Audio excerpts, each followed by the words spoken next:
Hello guys. Kulit ng mga ti.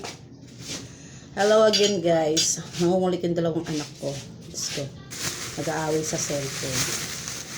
Guys, so nga pala, nung nakaraan, hindi ako masyadong naka-upload. Kasi nga, inaayos ko yung cellphone ko, yung Facebook account ko, yung profile account ko.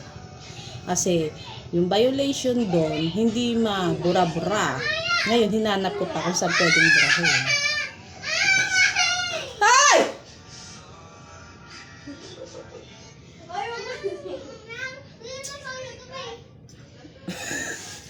So, diba ang kulit? Kanina ko pa pangatlo na ngayon. Sandali ah. Sandali lang. Hay! Namipot! Oh!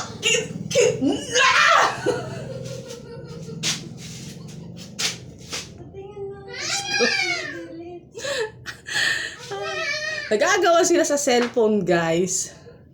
Ay lang pa, estorbo. Diyos ko, Mariosep.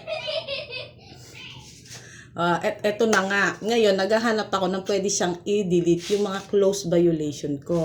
Ngayon, pwede siyang i-delete doon sa mismong profile. Punta ka doon sa profile, tapos, pagpunta mo sa profile, anuhin mo yung tatlong dot doon, tatlong tuldok. Tapos, pag naano mo na yon, na-open mo na yon, punta ka doon sa achieve. Nandun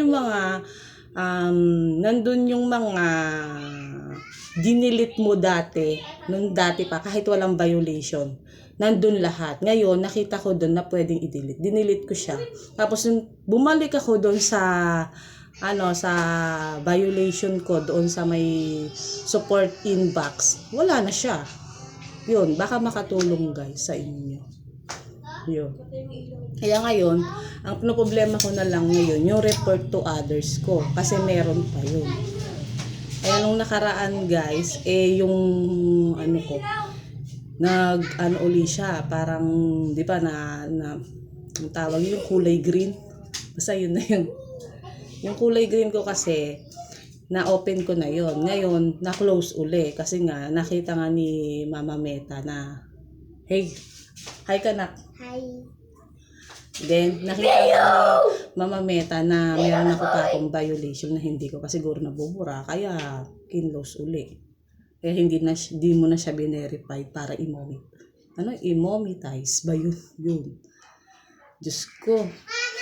At tagal-tagal ko nang pumunta na ako sa Chrome, pumunta na ako sa walang violation. Tapos, okay na. Doon lang pala makikita i-delete sa profile doon sa mismong dot sa tatlo. Tapos punta kayo sa achieve. Tiyak ako. Yung mga violation yung naka-close, doon yung i-delete. Madi-delete yan. Nagiging no violation kayo. Yun lang guys. Ngayon